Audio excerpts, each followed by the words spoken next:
en el capítulo 1. El apóstol Pedro ha tomado algunas cosas importantes que hablar acerca de la salvación, y Pedro va a explicar el problema de los sufrimientos.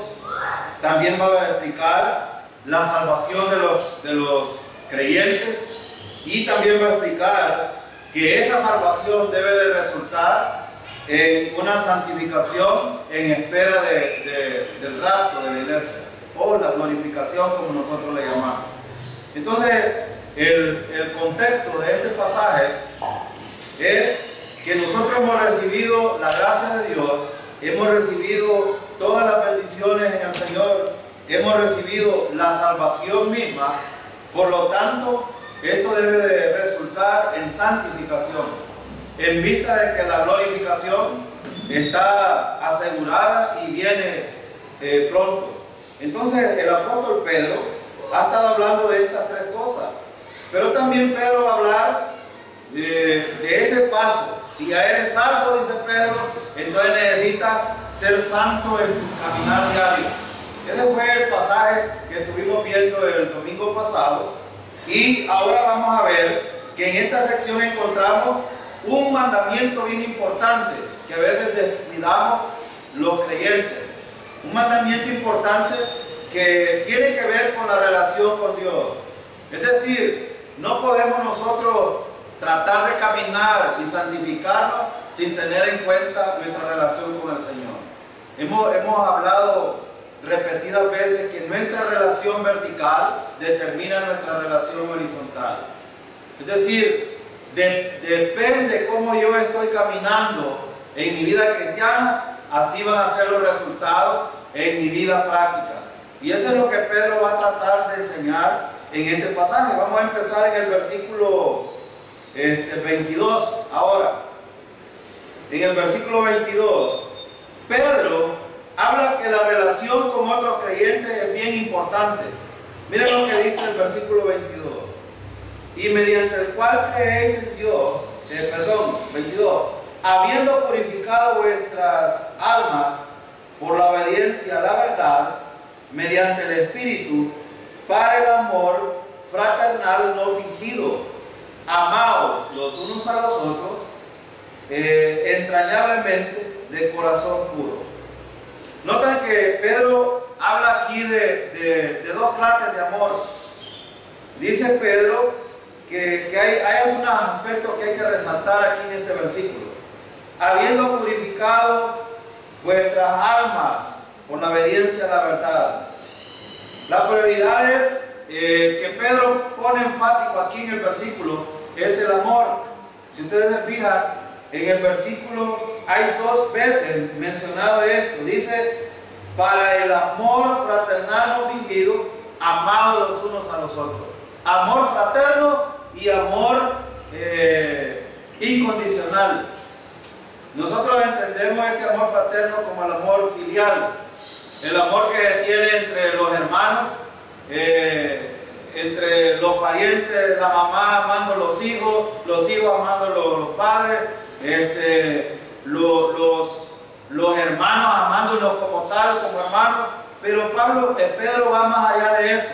Dice Pedro, ustedes son hermanos, pero cuando dice amados unos a otros entrañablemente de corazón puro, ese amado es otro amor. De hecho, cuando pensamos en las relaciones con otros creyentes, Dios quiere que siempre nos enfoquemos en este hecho del amor. El amor. Y ese amor, en la palabra griega, tiene cuatro significados. La palabra griega aquí utilizada es ágape, que se usa como verbo, amar. El verbo aquí en el griego significa desear lo mejor para otra persona, aunque no se lo merezca. Eso es lo que dice Juan 3:16. ¿Qué hizo Dios con el mundo? Lo amó. ¿Lo merecía? No No, no lo merecía. Esto es porque Pedro está hablando aquí de la vida práctica de los creyentes. Entonces, ¿qué es lo que está diciendo Pedro aquí? Miren lo que dice el versículo. Dice el versículo: habiendo purificado vuestras almas por la obediencia a la verdad. Primero Pedro dice, bueno, habiendo, ¿en qué tiempo? Pasado. En un pasado que es una verdad en aquellos también que van confiando en el Señor. Dice la obediencia. Cuando algunos hablan hoy en esta palabra, ellos creen, ¿verdad? Que para poder salvarse hay que ser obediente. Aquí no está hablando precisamente de eso. Está hablando de la aceptación de un mensaje y haber sido receptivo, haberlo creído. Porque él está hablando de qué en el versículo. Miren lo que dice. Dice el versículo: habiendo purificado vuestras almas por la obediencia a la verdad. ¿Y cuál es la verdad? Es Cristo. Y en Cristo se enfatiza ¿qué? El Evangelio. Entonces cuando Pedro dice aquí, habiendo purificado, ¿cómo es que se purifica una persona? La gente cree que se purifica haciendo un montón de malabares en su vida, pero no es así. La purificación de vuestras almas, noten que no está hablando de nuestros cuerpos, de nuestra alma, sucede en el momento de la salvación. ¿Y por qué es así? Miren el versículo 21. Miren qué dice el versículo 21. Y mediante el cual creéis en Dios, quien le resucitó de los muertos y le habéis dado gloria, para que vuestra fe y esperanza sean habla dos cosas: confianza y fe. Nadie puede salvarse a menos que haya puesto su confianza en el Señor.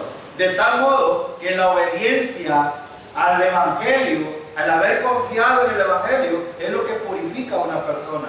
Y esto, por eso Pedro va más allá de la salvación. Pedro dice, bueno, habiendo sido salvos ustedes, necesitan hacer esta otra cosa. Es lo que Pedro está diciendo.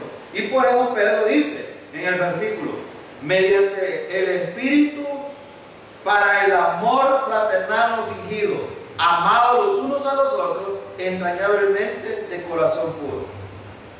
La palabra ágape, cuando se usa como verbo, es agapao aquí. Y Jesucristo usó esta palabra muchas veces. Él enseñó a sus discípulos que todos los hombres se darán cuenta de que ustedes son mis discípulos, dijo él. ¿Cuándo? Si tienen amor los unos por los otros. Es decir, podemos haber muchos salvos en la iglesia, pero no discípulos del Señor. Porque un discípulo debe de tomar en cuenta y en consideración el amor. Ustedes pueden pensar, bueno, ¿cómo puede demostrarse el amor a otro hermano? ¿Qué significado tiene esto? Bueno, el amor ágape tiene un significado y es mental. Primero, funciona en la mente del ser humano. Porque de hecho Dios siempre que trata con los creyentes y con los no salvos, siempre está tratando con la manera de pensar. Porque está tratando con la vida espiritual de los creyentes o con los no salvos. Habla de una actitud mental de que Dios escogió hacer lo que es mejor para nosotros. Ahora pregunto yo, cuando yo oigo un creyente diciendo, a mí me es difícil amar de esta manera, creo que tiene un problema serio. Tiene un problema serio, ¿sabe por qué? Yo voy a hacer una pregunta. ¿Tienen la capacidad todos los creyentes de amar con el amor ágape, sí o no?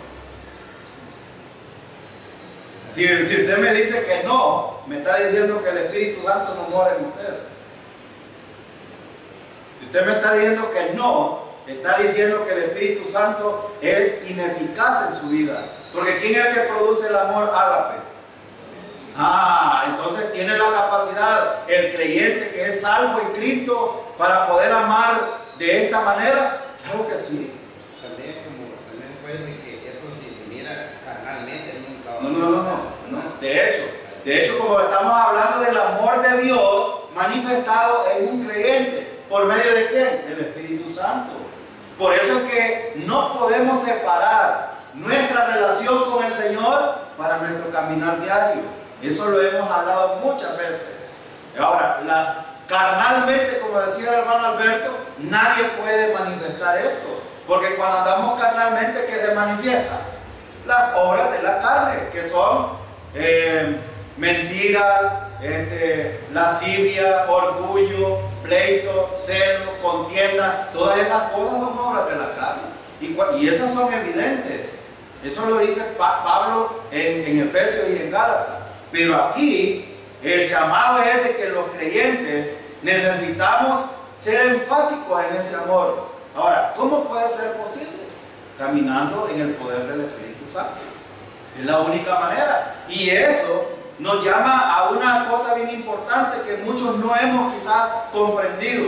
Y es que la santificación depende de nuestro caminar con el Señor. Depende de nuestra confianza en el Señor, no de nuestro esfuerzo humano. Como mucha gente quiere santificarse a la fuerza, con sacrificio, con maltratando el cuerpo y haciendo un montón de cosas que dice Dios, eso no es así. La salvación y la santificación dependen de nuestro caminar con el Señor. Somos salvos por fe, entonces debemos de ser santificados en el poder del Señor por medio de la fe también. Y esto es lo que Pedro está enseñando aquí. En otras palabras, ¿cuándo recibiste la capacidad de amar a otro creyente? ¿Cuándo la recibimos? Versículo 22 lo dice. Miren lo que dice. Habiendo purificado vuestra alma por la obediencia a la verdad, mediante... ¿cómo entonces es que un creyente tiene la capacidad de poder amar a otro? Cuando anda en el poder del Espíritu Santo. ¿Y desde cuándo? Desde que recibió el Espíritu Santo. ¿Cuándo lo recibió? En el momento de la salvación. No en el momento de que va a pagar $20 para hacer una fila y que le repartan dones. No es eso. Como enseñan los de la prosperidad. No es ahí cuando se recibe el Espíritu Santo. Tampoco se recibe cuando usted va al agua y al bautismo en el agua. No se recibe ahí. Como enseñan muchos allá afuera. No, se recibe en el momento de poner su confianza en el Señor, de creer que Cristo murió por sus pecados, y que fue sepultado y que resucitó al tercer día, y que esto es suficiente y eficaz para la salvación. Entonces se recibe el Espíritu Santo. Ahora, esto es el nacimiento nuevo, o el nuevo nacimiento del cual habló Jesús con Nicodemo en el capítulo 3 del Evangelio de Juan.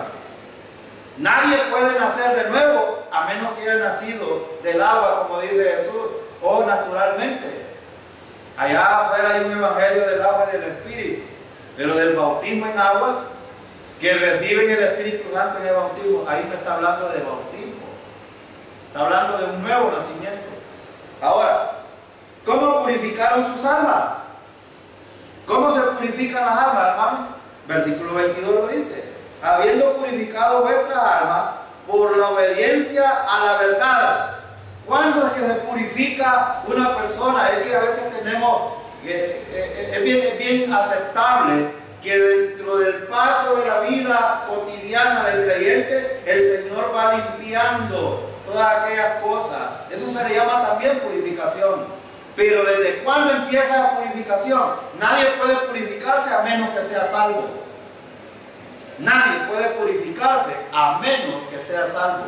La purificación inicia en el momento de la salvación, en el momento de haber puesto su confianza en el Señor. Y ahí empieza. Por eso que Pedro dice en el versículo 2, por la obediencia a la verdad mediante el Espíritu. ¿Quién es que purifica a una persona? El Espíritu Santo. El Espíritu Santo es el que va haciendo la obra. Pablo mismo dijo, el que comenzó la buena obra la perfeccionará hasta el día. Es decir, que cuando el Señor venga va a ser completada la purificación nuestra, pero esa ya inició y es una cuestión que va teniendo, por eso primera de Juan 1:9 dice, si confesamos nuestros pecados, Él es fiel y justo para perdonar nuestros pecados y limpiarnos de toda maldad. Es decir, el Señor se va encargando de hacer una limpieza espiritual en el creyente. Ahora, Y aquí Pedro es bien enfático. Dice que por creer, obedecer la verdad que es el Evangelio aquí. Cuando creemos en el Evangelio recibimos el Espíritu Santo y como resultado tenemos la capacidad para amar a otros creyentes. Por eso es que yo esperaría que de aquí para allá nadie diga que no tenemos la capacidad de amar a otro creyente. Los hijos tienen la capacidad, estoy hablando de creyentes por supuesto, que son salvos, que han puesto su confianza en el Señor. Tienen la capacidad de amar a otro, aunque no se lo merezca. Puede ser de que el esposo y la esposa pasen dando de cacerolados en la casa, o tirándose chifletazos como es normal. Pero aún así, Pedro dice, debes de amarlo. Ahora, y la única manera de hacerlo es en el poder del Espíritu. No hay otra manera, hermano. No hay otra manera porque entonces estaríamos siendo ascéticos. ¿Saben qué hacen los ascetistas? Los ascetistas sacrifican su cuerpo. Por ejemplo, muchos de los, quizás voy a decir algo en términos generales, muchos de los sabatistas, testigos de Jehová y muchos otros, son ascéticos por eso, porque tratan de sacrificar y de poner en sacrificio su cuerpo, en vez de depender del Señor y tener esa comunión con el Señor. No, quieren sacrificarse, hacer algo para ayudar al Señor. Y eso, ¿cuál es el problema? Su manera de pensar. Ahí está el problema. Porque Pablo, Pedro, y ya vamos a ver más adelante, que ellos enfatizan que la única manera de santificarse para el Señor es dependiendo de Él. Así de sencillo. Si no confiamos en el Señor y no caminamos en fe, vamos a andar entonces en la carne y por lo tanto nuestra vida va a ser infructífera. Es lo que dice Juan capítulo 15. Separados de mí, nada podéis hacer. Ese nada poder hacer no significa que no podemos hacer nada. Él está hablando de nada de valor espiritual. De eso está hablando. Pero de ahí todo lo demás puede resaltarnos en nuestra vida. Por eso Pedro dice aquí que necesitamos amarnos.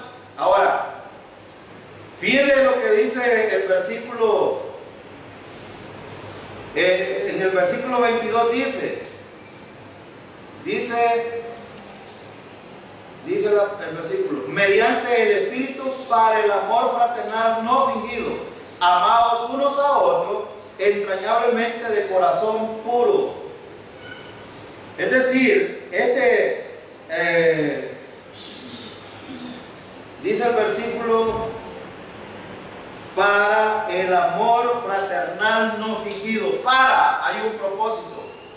El propósito es, bueno, dice Pedro, ya son salvos, han confiado en Cristo, ahora tienen un propósito: mostrar ese amor no fingido a los demás. Yo pregunto, hermano, ¿cuántos de nosotros merecemos realmente que usted nos ame? Pregúntese usted, porque esa es la primera pregunta que creo yo que podríamos hacer. Esposos y esposas, ¿cuánto merece la esposa que la amemos? ¿Y cuánto merece el esposo que lo ame? ¿Cuánto merecen los hijos que los amen si son tan desobedientes y malcriados? Ahora voy a ir más allá de eso que yo he repetido muchas veces aquí. No debemos de olvidar. Y aquí, ayer estaba viendo alguien publicó una historia de un niño que iba a ir a la pena máxima en Estados Unidos, que allá es la pena capital, lo matan. O sea, nosotros le llamamos aquí la pena de muerte. Un niño de 15 años y le escribe una carta, le pidieron un deseo y le dijo, ¿qué deseas antes de morir? Y le dijo, deme una página de papel y una pluma para escribir. Y el niño empezó a escribirle a la mamá, mamá, quiero decirte de que tú deberías de estar aquí conmigo, porque cuando yo le robé el dinero de la cartera de la vecina, tú fuiste conmigo a gastarlo al supermercado. Y él le hace una gran lista. prácticamente en otras palabras le estaba diciendo, tú hiciste de que yo fuera esto que soy. Ahora pregúntense ustedes que son padres. A veces a mí no me gusta decir esto porque cualquiera de ustedes me puede acusar. Él habla porque no tiene hijos. Pero es tal vez para que ustedes aprendan, hermano, que digo algo. A veces los padres, aquí solo voy a decir algo así de sencillo. Hay niños que se han comprado, por ejemplo, juguetes de la iglesia, del dinero que cualquiera puede decir, bueno, y nosotros no ofrendamos para eso. Sí, pero el dinero es del Señor, ya no es de ustedes, porque si lo dio con esa intención, entonces mejor cálmense porque está dando mal. Hay niños que se llevan los juguetes para la casa y creo yo que algunos de los padres los ven y nos dicen, aquí traigo los juguetes que mi hijo llevó. No, lo dejan, permiten estas cosas. Y después los hijos crecen con esas malcriadezas y después ustedes le encaran y le dicen, mirá cómo te están portando. Ahora pregúntate, miren cómo yo me he portado. Es que muchas de las malcriadezas que los hijos cometen son responsabilidades de ustedes también. Ahora, pero voy al punto. ¿Merece que lo ame ese niño? Ese hijo, claro que sí. ¿Debe de amarlo? Sí, pero no confundamos el amor, hermano, que a veces no tenemos la capacidad de dar disciplina por amor también. Y aquí es donde necesitamos nosotros ver una cosa bien importante. Esposos, las esposas que son tan ingratas como los esposos, merecen amor. Debemos de amarlas aunque no se lo merezcan. Debemos de amarlas. ¿Sabe por qué? Hay un principio que Pedro está mostrando aquí. Miren lo que dice el versículo 22. Habiendo purificado vuestras almas por obediencia a la verdad. Quiero detenerme ahí. Pregunto, ¿las esposas que están aquí son salvas? Sí. ¿Son hijas de Dios? ¿Son hermanas de los esposos en Cristo? Sí, y esto lo olvidamos. Es que cuando estamos aquí todo es bonito, ¿verdad? Pero cuando estamos en la casa olvidamos que la esposa o el esposo no es mi esposa, o yo no soy esposo de mi esposa. Soy hermana en Cristo, soy hijo de Dios, tengo la misma posición y eso nos hace hacer aberraciones con nuestra familia. Los hijos, por ejemplo, hoy han olvidado que los padres, aparte de ser hijos, son hermanos en Cristo también. Se nos ha olvidado eso. Y este es el problema de la desintegración familiar en los creyentes. En los impíos no lo tengo bien claro, pues ahí impera el espíritu del maligno, pero en la vida de los creyentes debería de ser diferente. Debería de ser diferente. Entonces, cuando usted me dice que yo no tengo la capacidad de amar, entonces usted me está diciendo, bueno, el Espíritu Santo todavía no está en usted. Y ese es un problema serio. Entonces, hermano, el versículo está diciendo que tiene una meta. Por eso el versículo dice, para el amor fraternal no fingido. ¿Qué es un fingimiento? El fingimiento, hermano, es una hipocresía. Es como ponerse una máscara. Que yo estoy con esta mujer, pero no la amo y no la quiero. Si estoy con ella por conveniencia. O es como, voy a ponerle un ejemplo. ¿Le ha pasado a usted que ha ido a visitar a alguien y se le nota que no quiere que usted llegue a su casa? Sí, pues yo he ido a lugares donde he visto que no es muy grato para ellos. Pero igual, ¿qué dice Pedro? ¿Debo de amar a ese hermano que me está tratando de la manera? Sí. Eso es lo que Pedro está diciendo. Ahora voy más allá de eso. El hermano ve este día y apuntaba bien claro esto el domingo pasado. Deberían de haber hermanos enamitados en la iglesia, hermano. Cuando usted vitupera a otro hermano, está vituperando el nombre del Señor. Ojo, después no se vaya a quejar. No vaya a venir diciendo, ay Señor, ¿cómo estoy? Estoy tan arruinado. Sí, pero no se acuerdan de lo que hacen. Este es un problema serio. Hermano, Pedro está llamando aquí, ok, ya son salvos. Ojo, empecemos a tener una vida diferente, una vida distinta. ¿En vista de qué? De que el Señor ya viene, hermano. Y el Señor, esto cualquiera puede ver, que venga. Sí que venga, Algunos así dicen, algunos ni quieren que venga. Pero hermano, la venida del Señor trae un juicio de nuestras obras, de nuestras actitudes. Gloria a Dios que ya no es un juicio para nosotros en sí. Que ya nosotros ya fuimos comprados por precio en la cruz del Calvario y que fueron perdonados nuestros pecados. Pero nuestras actitudes serán evaluadas delante del Señor. Y por eso es que muchos no quieren que el Señor venga, porque saben que van a estar cara a cara delante del Señor. Entonces, hermano, hoy es tiempo de empezar a cambiar algunas actitudes que no son correctas. Pedro está yendo aquí más allá. La pregunta es, ¿hacia quién debes expresar amor ágape? ¿Hacia quién? El amor fingido siempre es visible cuando realmente yo solo amo a algunos y a los otros no. Aquí Pedro está diciendo, ama a los hermanos en general. Ámalos. A todos. No lo voy a amar a los que yo prefiero y a los que no prefiero no.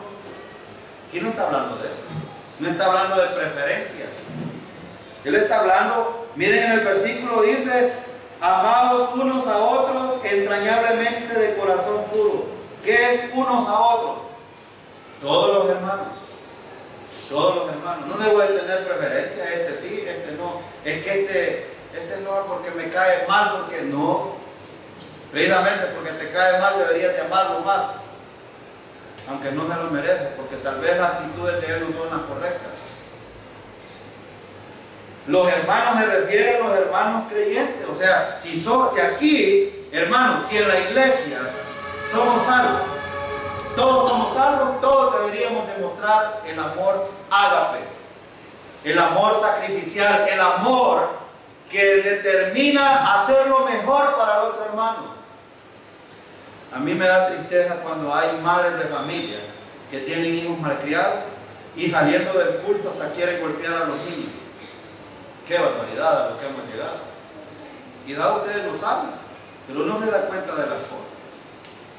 En vez de disciplinar a sus hijos, lo hacen malcriado porque lo agarran y quieren ir a vengar como padre a un niño que, hermano, pelean o no pelean los niños.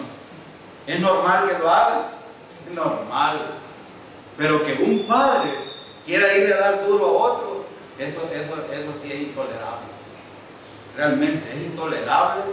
Cuando realmente aquí la Biblia nos está diciendo, ese niño merece también amor, hermano. A pesar de que golpeó quizás a mí. Claro que sí. Claro que sí. Ahora, por eso es que es importante la disciplina a los hijos, para que tengan una conducta adecuada. Yo hablaba con una niña esta semana. Una niña, por supuesto, es hija de una hermana en Cristo, y la aconsejaba. La mamá le dijo, estate ahí. Y ella como pudo, pues como los niños son chivos, ¿verdad? De repente le botó unas cosas ahí a una hermana y casi le quiebra unos cuadros. Y la hermana, yo vi que le cambiaron los colores y ella quería, yo pensé, ya le va a dar duro delante de la gente, pero no, ella se contuvo. Y le dije yo a la niña, ella no quería, vaya a sentarse, le dijo ella.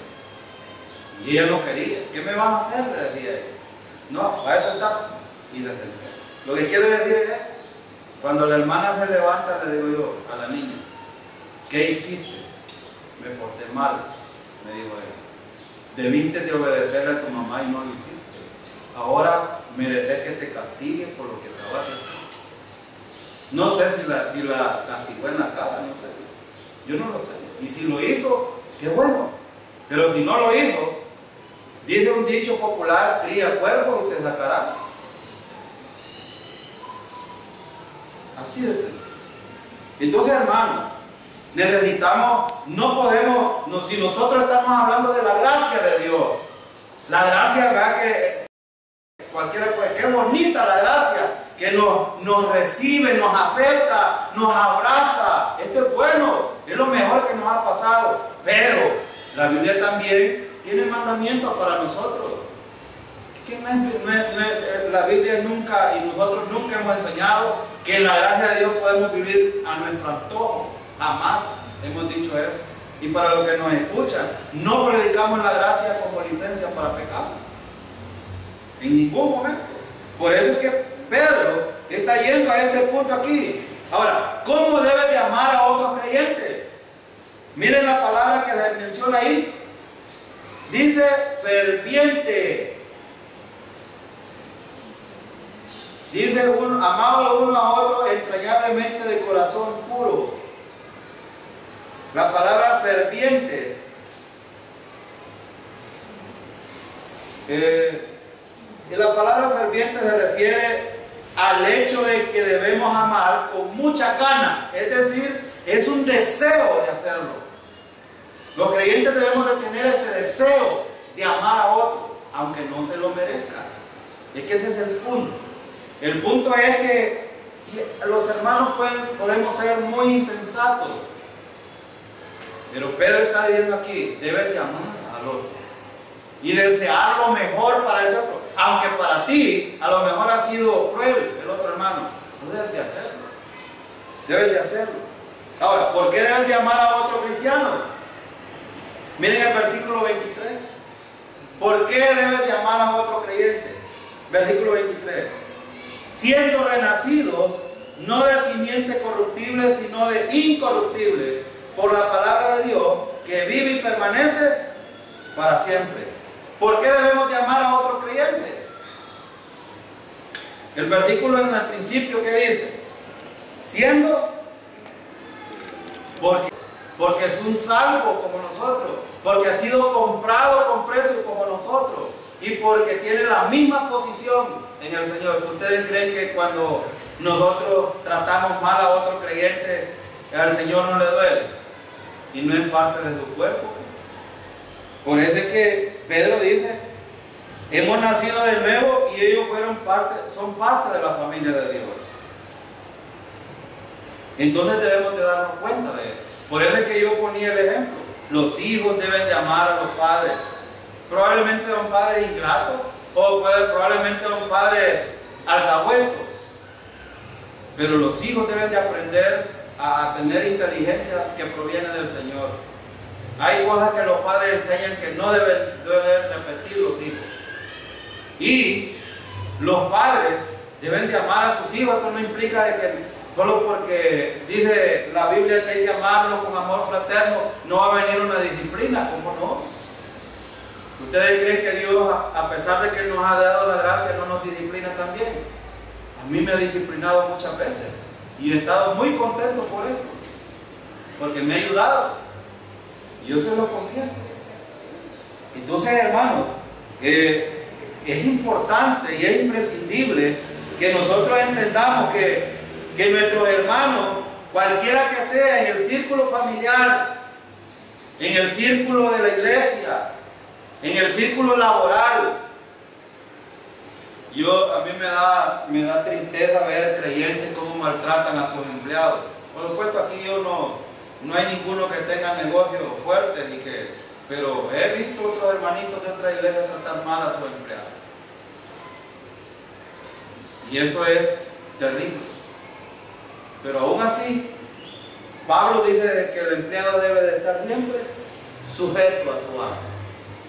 ¿Y debe de qué? Amarlo a pesar de que es áspero.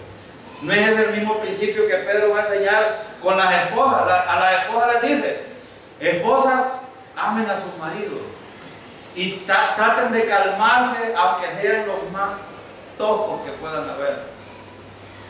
Y cuando hay esposas que tienen maridos que no son salvos, aún más es el sacrificio, el amor ágape mostrado. ¿Saben por qué? Porque por su conducta, por su actitud, pueden llegar a ganar a este impío. Y no debemos de olvidar eso. Ahora, el significado de nacer de nuevo, literalmente quiere decir nacer otra vez o nacer de arriba, o nacer de lo alto. Y cuando Pedro dice aquí, siendo renacido, es que ya nacimos, pero volvimos a nacer. Es el contexto de Juan capítulo 3. Por eso es que Pedro usa la palabra renacido, porque nacimos del agua, nacimos físicamente. Algunos no entienden esto, voy a explicarlo. Cuando el niño está en el vientre de la madre, está en una bolsa de agua, que se llama el líquido amniótico, si no me equivoco.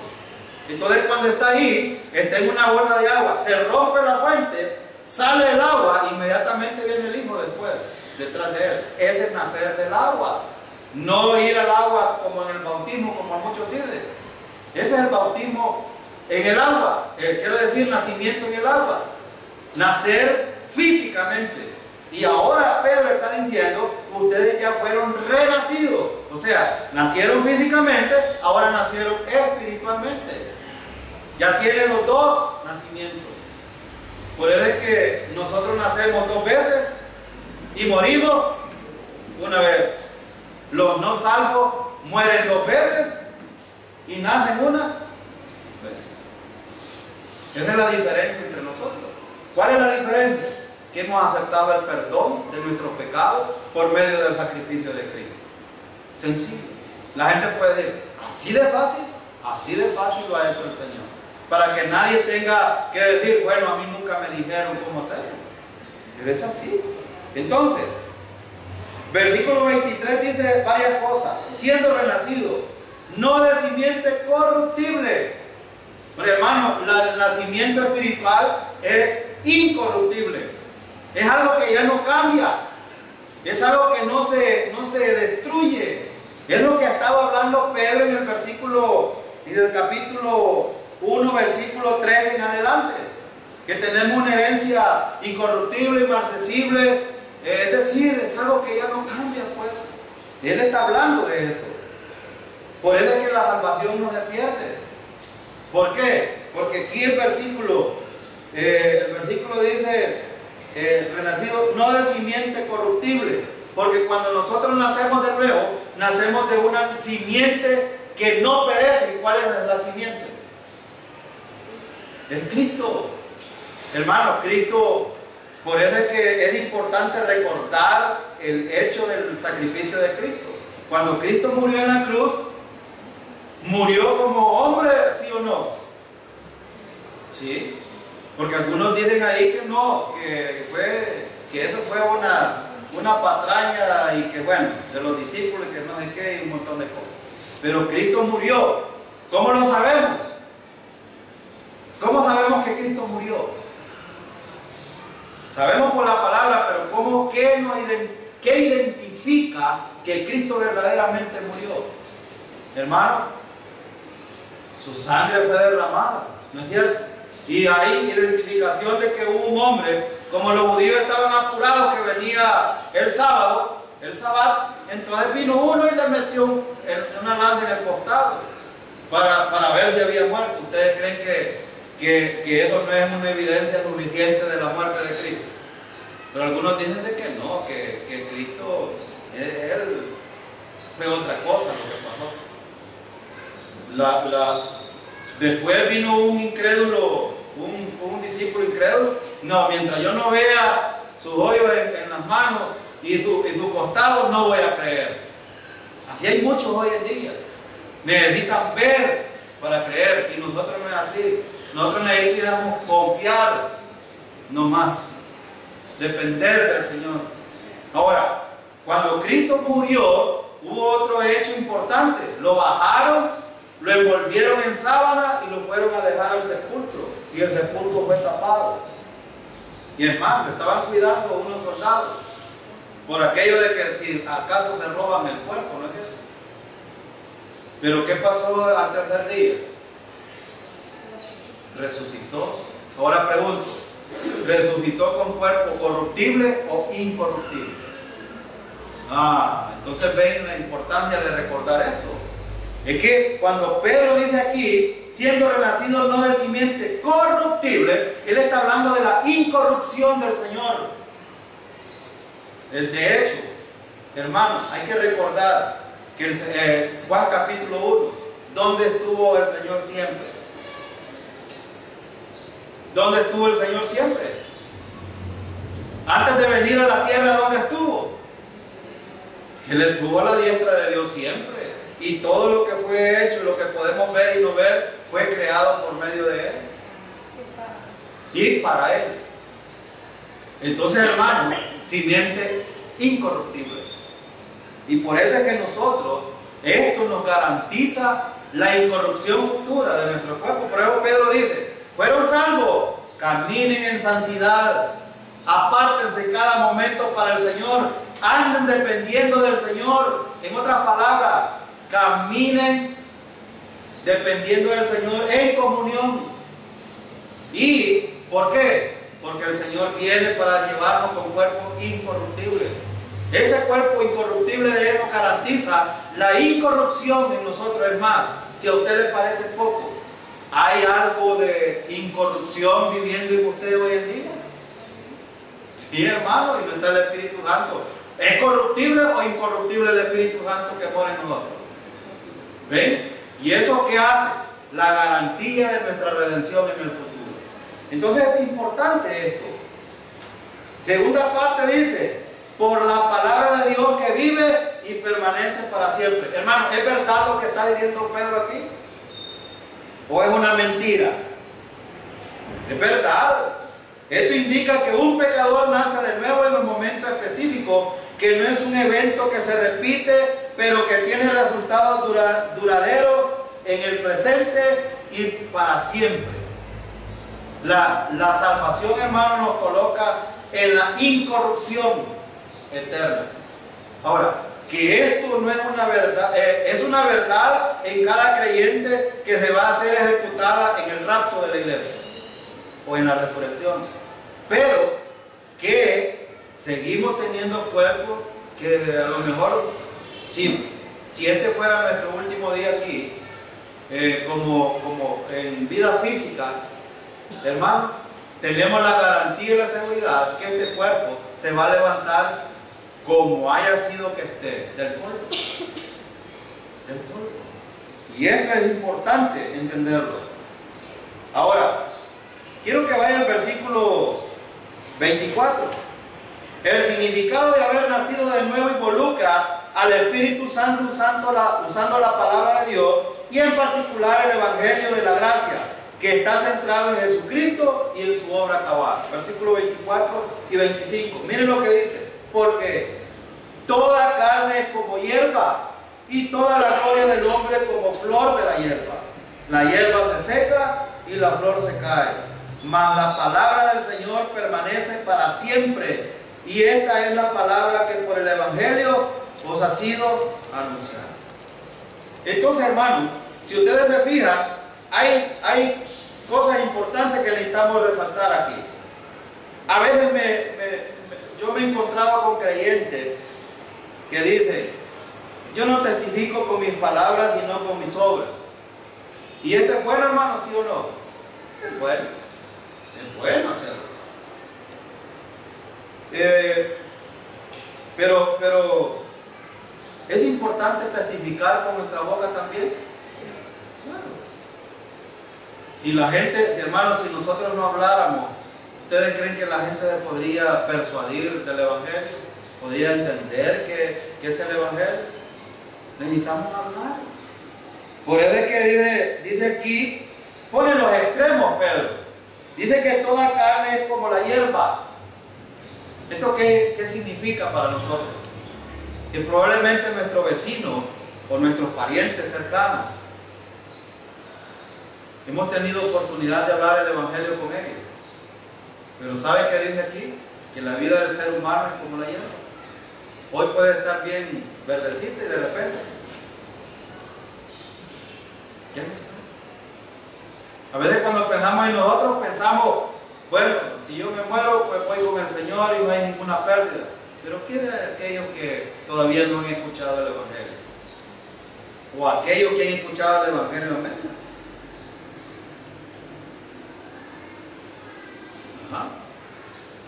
Que ellos pueden partir en cualquier momento de esta tierra. ¿Esto qué significa? Nos da un reto a nosotros. Necesitamos hablar prontamente a aquellos que no hemos hablado. Y empecemos por Jerusalén, hermano. Nuestro Jerusalén es nuestra familia. A veces nosotros queremos andar en Samaria y hasta lo último de la tierra y nuestra familia todavía no ha escuchado el Evangelio. De hecho, porque nuestro testimonio también no es muy bueno para ellos. Y ellos no quieren saber nada de nosotros porque no nos hemos portado muy bien, que se diga.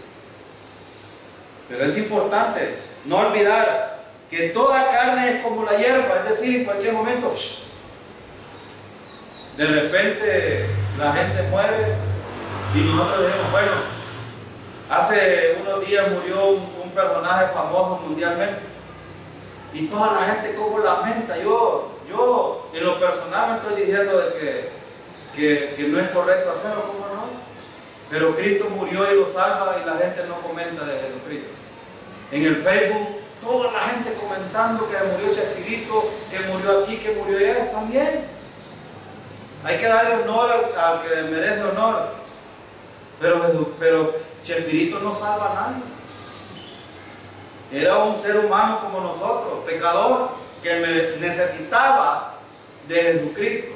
Y si algún creyente estuvo cerca de él y no le predicó el Evangelio, y si este hombre no fue salvo, bueno, qué responsabilidad más grande tenían los que estaban cerca. ¿No es cierto? Yo pongo este ejemplo no estoy burlándome tampoco de eso, porque pueden malinterpretar lo que estoy diciendo. Pero saben que Cristo murió, nos salva, pagó el precio por nuestro pecado y nadie comenta en el Facebook nada de eso. Comentan un montón de tonteras. Nadie comenta de la salvación de Cristo. Y que es un medio que casi todos lo ven. Todos lo ven. Y que Jesucristo no es tan famoso.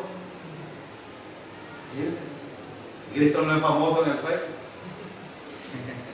Pero bueno, tenemos una gran responsabilidad. Nuestros familiares, hermanos, inclusive nosotros, podemos partir en cualquier momento. Pero el versículo también dice, y toda la gloria del hombre como flor de la hierba. Es decir, usted puede estar escalando y escalando y eso está bueno. Mientras el Señor le permite escalar en su vida, está bien. Está bien. Yo creo que los padres que están aquí tienen proyectado con sus hijos que salgan de la universidad y sean un profesional. Está bien, hermano. Yo no estoy diciendo de que no está correcto eso. Pero hay que considerar también que el Señor nos puede tener un momentito nomás aquí. Y por eso es que algunos aquí mejor se enfatizan en otras cosas, pero no en el crecimiento espiritual.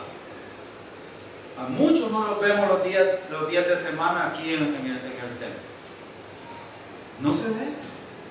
Solo los domingos. Solo los domingos. Como dice una canción ahí, todos los domingos, solo los domingos. Hermano, es importante, si usted está haciendo planes, colóquelo en el Señor y va a ver cómo el Señor los va a hacer prosperar. Van a haber problemas durante este proceso, sí. Y a los hijos ustedes deben de enseñarles estas cosas, porque a veces los hijos son tambaleantes y no entienden cuando las dificultades en las universidades hay profesores tan perversos que a la señorita le quieren hasta bajar el calzón para poderle pasar una materia.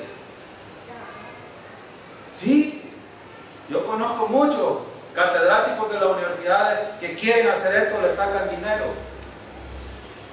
Oh, y hay jovencitas que pueden caer en esta garra de estos perversos. Entonces hay que prepararlos para eso. Entonces, hacer planes es importante, pero hay que dejarlo en el Señor. De hecho, yo podría estar hablando hoy aquí, y la vez pasada enseñando estaba aquí de algunos problemas que enfrentamos los creyentes cuando íbamos con mi esposa ahí por la ferretería. ¡Pum! Nos dio vuelta un perro y pegamos el gran zapotazo que yo pensé que me iba a quebrar el pie, me cayó la moto encima.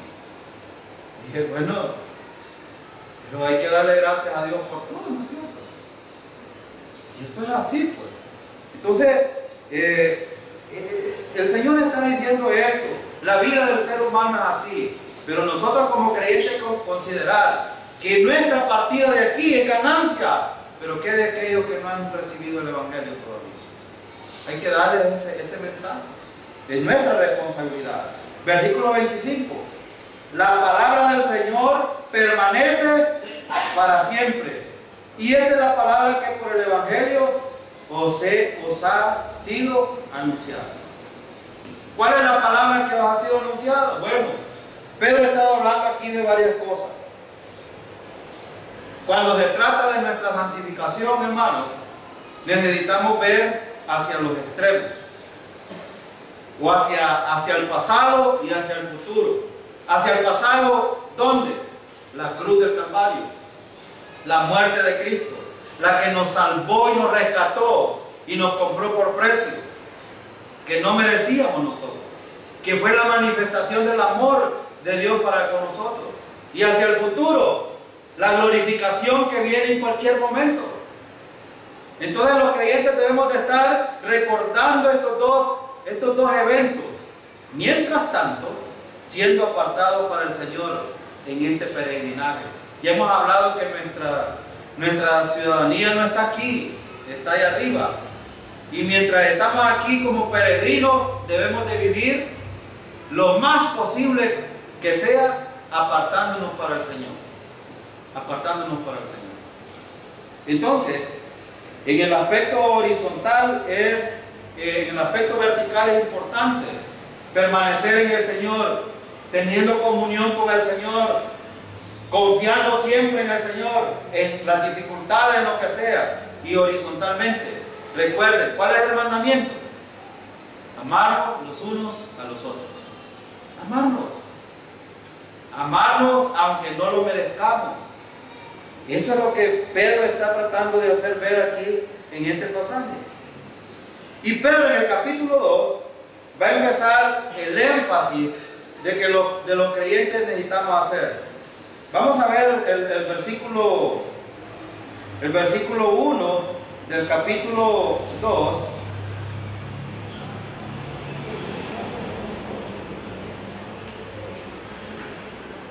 Y Pedro va a hablar acerca de nuestra relación, nuestro propio andar y crecimiento. Y ustedes fijan, de una manera colectiva Pedro ha dicho, ámense. Colectivamente necesitamos tener esa relación. Ahora va a hablar individualmente Pedro. En el versículo 1 del capítulo 2 dice, desechando pues toda malicia, todo engaño, hipocresía, envidia y todas las distracciones. Desechando pues toda malicia, todo engaño, hipocresía, envidia y todas las distracciones. ¿De dónde provienen todas estas cosas? De la carne, de la vieja naturaleza. Y estas cosas se ven, hermano, se pueden ver, las podemos percibir. Claro que sí, claro que sí. En este capítulo vemos la verdad de Dios acerca de nuestro propio caminar y crecimiento espiritual. ¿Qué significa desechar? Bueno, voy a poner este ejemplo que es un poco incómodo, pero cuando ustedes que tienen hijos pequeños y que les ponen pamper, ¿qué hacen con el pamper? ¿Lo lavan y se lo vuelven a poner a su niño o lo tiran al basurero? Por eso son desechables. Estas cosas, Pedro está diciendo, estas cosas deben de ser desechables como es el pamper. Estas cosas ya no deben de ser prioridad en la vida de un creyente. Pero ahora la palabra desechando, y noten que es un gerundio. La palabra en el gerundio significa de que esto debe de ser en toda la vida de un creyente. Desechando, botando, tirando, porque es descartable. Estas cosas son descartables. Primero Pedro está diciendo, estas cosas no te benefician. Y si las practicas, por ejemplo, hermano, somos maliciosos nosotros. Ojo, no voy a hablar de la malicia en cuanto al vestuario, porque algunos pueden decir, no, eso no. Las malicias son la manera como hacemos las cosas, maliciosamente, con alevosía y, ¿cómo le llaman a esto? Y ventaja. En eso. Manitos que a veces le tiran una tijerada a otro hermanito. Ya lo ya lo maquinó en la mente y trata la manera y si posible involucra a otros para hundirle. Eso se llama malicia. Y la palabra malicia viene de mal. O sea, es maquinar en su mente. Ahora yo pregunto, ¿el Espíritu Santo no le dirá a un verdadero creyente que lo que va a hacer es incorrecto? Porque si no es así, algo está pasando en el interior de este creyente. El Espíritu Santo, es más, la misma conciencia le dice a uno, no, esto es malo. Y ya no es el Espíritu Santo que mora en nosotros. Pero hermano, habremos creyentes que somos maliciosos. Bueno, todos somos malvados, hermano, y hay que aceptarlo. Lamentablemente Pedro está diciendo aquí, somos malvados y muchas veces actuamos de esta manera. Somos muy maliciosos. Engaño. ¿Engañamos, hermanos, nosotros? Sí, hermano, engañamos. A veces al vecino, a veces a nuestro esposo, esposa, a los hijos. Les decimos mentiras a veces por no querer enfrentar la realidad, etcétera, etcétera. Y esto viene a redundar en ser hipócritas también. Hipocresía. No debemos de ser hipócritas. Yo prefiero de que alguien me diga de frente las cosas y no estar ahí con volteretas que no, directo. Al fin y al cabo las cosas, hermanos, el mejor beneficiado siempre cuando alguien busca la corrección va a ser uno mismo. Hay aquel que no quiera corregir. Envidia. Somos envidiosos. Muy envidiosos. A veces cuando el hermanito está prosperando no nos gusta. Este prospera, tiene carro y nosotros no. El hermano que, mire, moto nueva anda. Somos envidiosos. La ropa, mira cómo viene la hermana. Envidia. Y todas las distracciones, cuando habla de distracciones, ¿qué está hablando? Lascivias, envidia, lujuria, pleito, celos, contiendas, disensiones, todo lo que ustedes quieran agregar a esta. Es decir, Pedro no limita. Si en una de estas cosas a nosotros nos está calando lo que Pedro está diciendo, boten eso, deséchenlo, tírenlo, hagan que es un pamper y a dónde le tiran esas cosas, hermano. Bueno, hoy yo tengo una tablet aquí y tengo la Biblia también, porque algunos pueden decir, bueno, un hermano aquí que dijo, el hermano se arruinó porque ya con esos aparatitos se arruinan. No, hermano, yo saben cuántas versiones ando aquí de la Biblia. Ando 10 versiones de la Biblia y las necesito siempre que los hermanos están predicando. Yo consulto todas las versiones. Es que estas cosas cuando se utilizan correctamente son buenas. Yo para el Facebook no las utilizo, no me interesa. Pero lo que quiero decir es lo siguiente, que el mejor beneficiado siempre vamos a ser nosotros. Y estas cosas tienen un basurero. Cuando algo no sirve, uno lo tira a la basura porque ya no sirve, pues. Pero aquí debemos de ver nosotros. Hay cosas que debemos de tirarlas a la basura, desecharlas, porque ya no sirven. No sirven. Ahora, por eso es que Pablo dice, si nos examinásemos a nosotros mismos, no seríamos juzgados. Por eso es que a veces, ojo, voy a decir algo. Ninguno de nosotros ha sido puesto para juzgar a los demás. Cuando alguien comete un error o un pecado, ¿qué deberíamos de hacer? Ayudarlo a salir de ese problema, en vez de estarlo acusando. Esta es nuestra situación, es lo que la Biblia enseña. Ahora, que el hermano no quiera ayudarse a sí mismo y que no quiera escuchar es otra cosa, pero nuestra responsabilidad es esa. Ahora, pero cada uno puede saber en qué rollos anda metido y puede salir de él cuando dice, hombre, esto es una basura, voy a tirarlo al basurero. Y solo voy a terminar con esto. Termino diciendo, hermano, todas estas cosas de las cuales Pedro habla son imperativos. Cuando él dice desechando, es un imperativo. ¿Por qué es un imperativo? Porque es un mandamiento. Porque es algo que no nos beneficia a nosotros y esto persiste en nuestra vida. Y no nos va a permitir vivir santificándonos en nuestro caminar diario mientras estamos en este cuerpo. Entonces Pedro dice, botemos todas esas cosas que ya nos sirven y empecemos a andar aquellas cosas que sí son de provecho para nosotros. Y una de las cosas que más provechoso es el amor. De hecho, todos los mandamientos de la ley de Cristo se resumen en el amor. Capítulo 13 de 1 Corintios, ¿qué dice? Dice Pablo en cuanto a los dones, dice, cualquier cosa puedo hacer, pero si no tengo amor, nada me sirve. Entonces si usted va a evangelizar, lo hace por amor. Recuerde que el Señor va a recompensar eso en el tribunal de Cristo. Si usted va a visitar enfermos y lo hace por amor, probablemente la hermana que está ahí, que esa hermana es mi enemiga, no voy. Pues es el principal motivo para ir, para ponerse en cuenta con la hermana. ¿No es cierto? Y esa es la manifestación del amor. No se lo merece. Probablemente está siendo disciplinada y tirada en una cama. No importa. Yo voy y me pongo a cuenta con ella. Eso es lo que Pedro está diciendo aquí. Ojo, pasemos de la salvación y de ese sueño que Cristo nos salvó a algo que es práctico en nuestro caminar diario. Nosotros